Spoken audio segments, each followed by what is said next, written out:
Hello there people, this is Christian and welcome back to my computer and Fusion Physics. I'm going to move the microphone slightly so you can hear me better. These are two Oloids. I always pronounce it wrong. The left one is my workflow. The one to the right is the most common workflow you will find on YouTube. Different ways to do this. This is going to be for Fusion Physics. You might find other ways. So the one to the left is, in my personal opinion, because it's my design, is better. Is still not perfect, because you want to do perfect Oloid, you need to use a math equation. I can't get me into Fusion, and I might do some work in progress on this shape. The problem with the most common you find on YouTube or in any videos is with pruses. You can see the small crease, the small fold in the edge here. This is going to be quite boring to have it here because you're rolling over this. If you see my design, I do not have it. I have a nice smooth face here. I have some problem with the geometry up here. We can turn on the analysis to see. These are isocurves, which are really nice to check the curvature of your shapes. You can see here the curvature comps are on.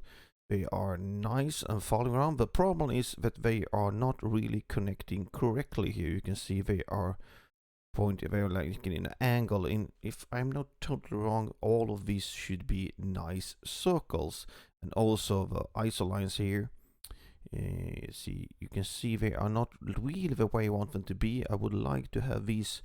I think I'm using surface sweeps, and I suspect that Fusion is just basically plotting out the surface sweep in a linear fashion between the two edges I'm using as a path on a guide rail. We can take a look at the workflow shortly.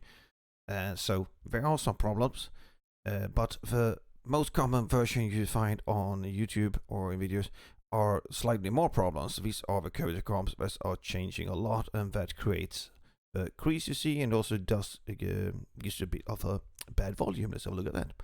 I compared the volume of my design compared to what it should be according to Wikipedia equation, which is slightly simplified, but I am at 99.19%, and the lost version is at 96.85. That's a bit far away from the correct value. The area is not that different because it bends inwards. You can feel here the surface here. You can see the slightly purple areas here are bending inwards in there. So the only problem I have I need to fix is up here, and how these are connected, but I have not found any good ways to do that so far. And the workflow to create this one is quite simple and quite stable, so I would like to share it now, and somebody out there might find ways to improve on this. So let's start a new design.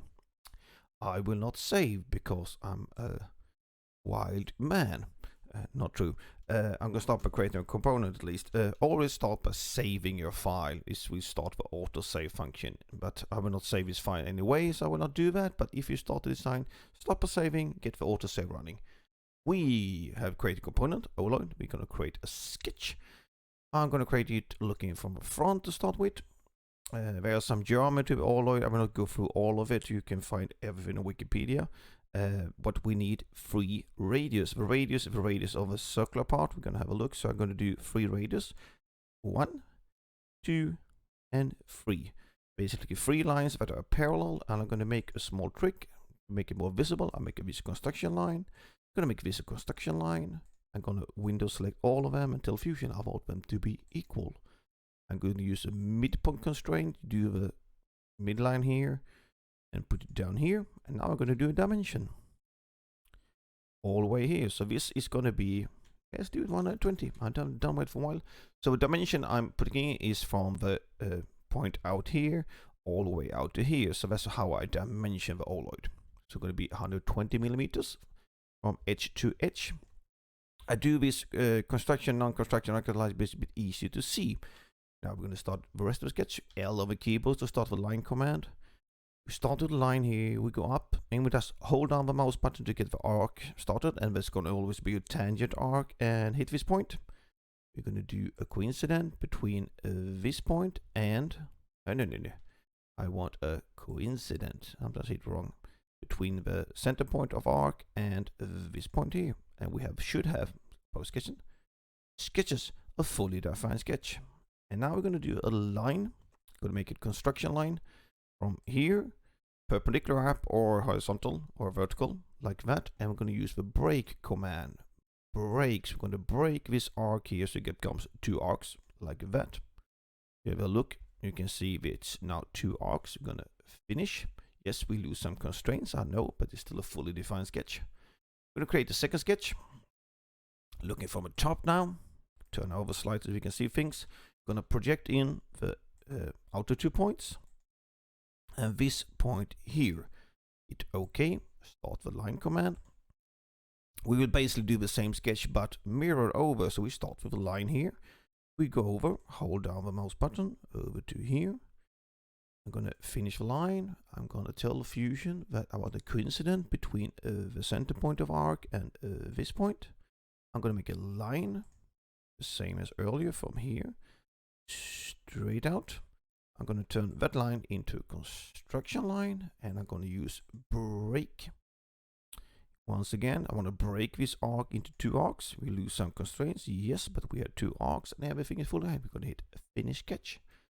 Doing that, we have 2 sketch. Can be confusing when I turn them around, but you can see they are perpendicular and they are basically mirrored to each other. Now we're going to need a construction plane. We're going to do plane through 3 points, and the points we're going to need is the one up here. We're going to need the center point or the origin point, and here we're going to get a nice plane. Create a sketch on our new beautiful plane. We're going to do some projections. Looks like everything great. We're going to project in this point. We're going to project in the midpoint we had earlier, and also this point. Hit OK. Do a line from point here to here, and lines again from here, and find the perpendicular constraint or midpoint is the same. We can have them like that. Yeah, that's good. So in the sketch, we're done all the sketching. We have tried to use planes and everything. Yes, we could 3D sketch things, but 3D sketch has a tendency to break when you change dimensions. So let's head over to surfaces. We're going to do a sweep, and sweep is going to be path and guide rail. Turn off chain selection, and perpendicular to pathworks or full extension. I think they become the same. And scale or stretch doesn't make any difference. We're going to basically do the same thing. We're going to start with profile. That's our diagonal line we made here. And we're going to do a path. And I've noticed the best thing normally is to choose this big arc here. That's why we broke this arc into 2 pieces. This here. And the guide rail is going to be this short here. And we get a nice little surface. You want to do new, you can do analysis and check. Let's turn on our isocurves. Have a look. Yes, we get the lines going that way, and we get nice isocurves. We hit OK. And what we're going to do now? Now we create, basically we have done all the work we need. Now we got to multiply this face. So we're going to hit S on keyboard, start with circular pattern. We're going to do it of bodies. This bodies, the axis is going to be the one we created earlier here, from the center point out to the midpoint of the profile of the sweep. We're going to need 2, exactly as I said. You get 3, so you change that to 2. Hit OK. We're going to stitch. Let's open up. We now have 2 bodies. We're going to stitch these 2 together, because we're going to use a mirror command, and the mirror command now has a built-in join function, which with surface is going to be stitch. So we're just going to do S mirror and mirror body and mirror plane. We're going to do here. Hit OK. We're going to repeat the mirror command of this body. Mirror plane is going to be here. Once again, join, and by joining all the surfaces, we get a solid body. And we have made ourselves an Oloid. Let's hide the sketches. This looks like this. We can also, of course, hide the faces to make it more smooth looking. And we can, once again, inspect with our Isocurve tools. And take the full body. And like that.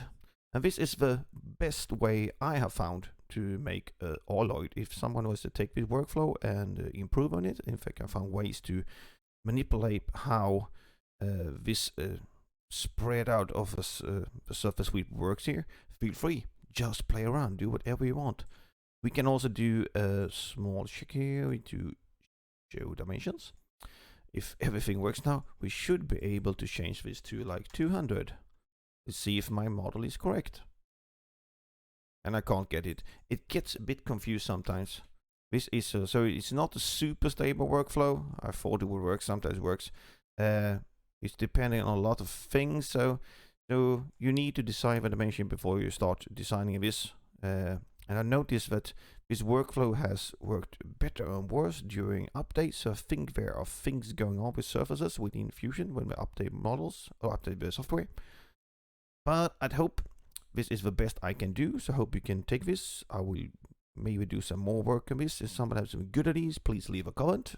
With that, take care, see you around, and goodbye.